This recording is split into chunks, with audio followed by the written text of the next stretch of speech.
Okay, so I thought I wanted to go over some of the inverse trig derivatives that you have to know for this class and for the AP exam. Um, there's really six trig inverse functions, or the arc functions, but there's only four of them that you end up ever using in my experience on either the AP exam and really in this class too. And actually, one of them is inverse secant or arc secant, and that one is very rare. And it's up to you if you want to understand intuitively or conceptually how it works or just memorize the formula. But for the first ones, I want to picture a triangle here, and I want to picture a triangle where we have an angle y. And let's think of this triangle being on the unit circle in this case. And so the hypotenuse is going to be 1. I'm going to define the opposite side to be x, and I'm going to define the adjacent side to be the square root of 1 minus x squared. So I could write the relationship sine y is equal to x. And that's the same thing as saying y is equal to sine inverse of x. Okay, so I'm going to do some work using implicit derivatives, implicit differentiation, by taking the derivative of the left side, and I'm going to get cosine of y dy dx is equal to 1. Well, what is cosine of y? That's going to be square root of 1 minus x squared. So dy dx is equal to 1 over cosine of y, which is equal to 1 over square root of 1 minus x squared. And so by extension, the derivative of sine inverse of x is 1 over 1 minus x squared.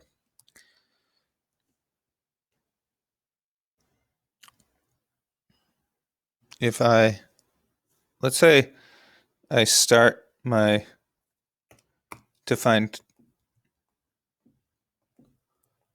derivative of cosine of y, or I'm going to start with the same first step, which means I need to draw my triangle a little bit differently. But if I get cosine of y is equal to x, then that implies that y is equal to the cosine of inverse of x. I guess it's probably worth noting that this is true if it's in the first two quadrants where cosine inverse is defined.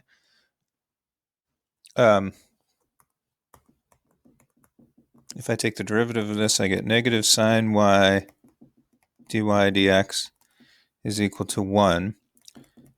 Dy dx is equal to 1 over negative 1 over sine y, which is negative 1 over square root of 1 minus x squared. So the derivative of cosine inverse of x is the same thing as the derivative of sine inverse of x, except it's negative. And then with tangent, I'm going to draw my circle, my triangle a little bit different. So with tangent, I'm going to have x here, and I'm going to have a 1 here, and I'm going to call this square root of x squared plus 1. And so now I can say tangent of y is equal to x, which means y is equal to tangent inverse of x. And if I take the derivative of that, I get secant squared of y dy dx is equal to 1. If I think of what secant squared of y, that's hypotenuse over adjacent.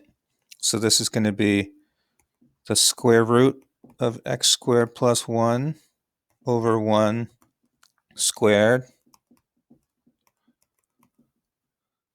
which would leave us with dy dx is equal to 1 over x squared plus 1. And I think actually you might generally see it as 1 over 1 plus x squared. either way is fine. And so for the last one, really, this is like a lot of things that you do in AP Calc PC, where you understand them conceptually the first time, then after that, they slowly or even quickly become formulas that you memorize. This is the one that I said is it's not imperative that you understand the derivation of this formula, but it's kind of cool.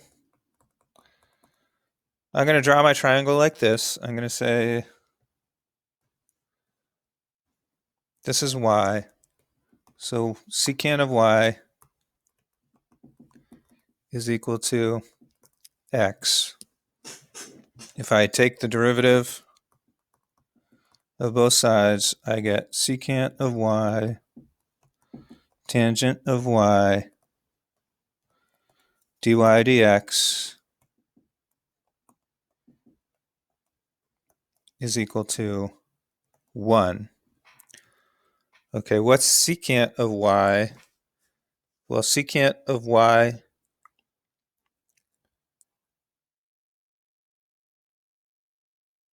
is x over 1, and tangent of y is the square root of x squared minus 1 over 1.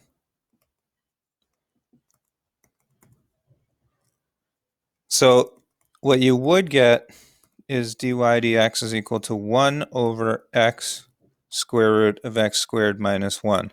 However, the formula that you're going to see is going to have absolute value signs around the x. Okay, and the way I can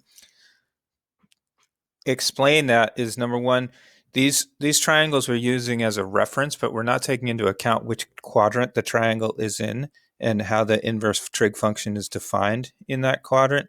And another way I can show it to you is if I say, another way of deriving this would be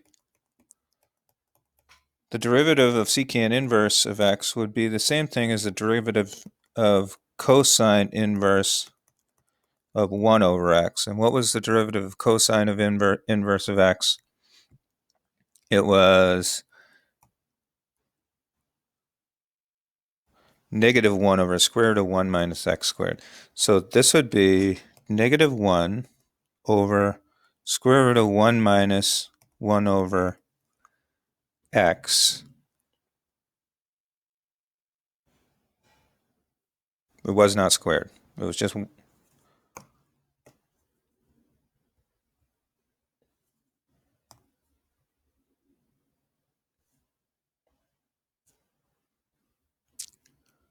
It is squared. So it's 1 minus 1 over x squared times, and then I have to take the derivative of what's inside here. So that's going to be negative 1 over x squared. And then if I keep going with this, I could call this 1 over, and now I'm going to think of this as the square root of x to the 4th. So x squared I could rewrite as the square root of x to the 4th. So now I have x to the 4th times 1 over 1 minus 1 over x squared,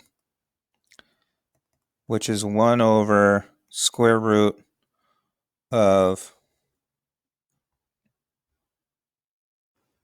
x squared times x squared minus 1. And now I can take this x squared out here, and I can call this 1 over absolute value of x times the square root of x squared minus 1. And this is the formula for secant.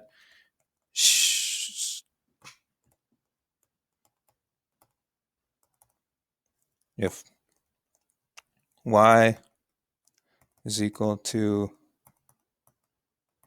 secant inverse of x dy dx is equal to 1 over the absolute value of x times the square root of x squared minus 1. If they say y is equal to cosecant inverse of x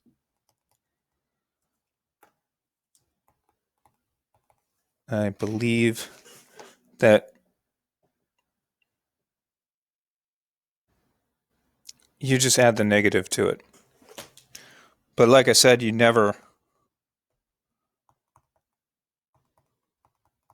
see cosecant of x. You rarely see secant inverse of x. You can understand that, or you can just remember that formula. And in fact, for the time that we're in now, you don't even need to memorize the formula. I would say just know that it's at the back of the book and you can look it up.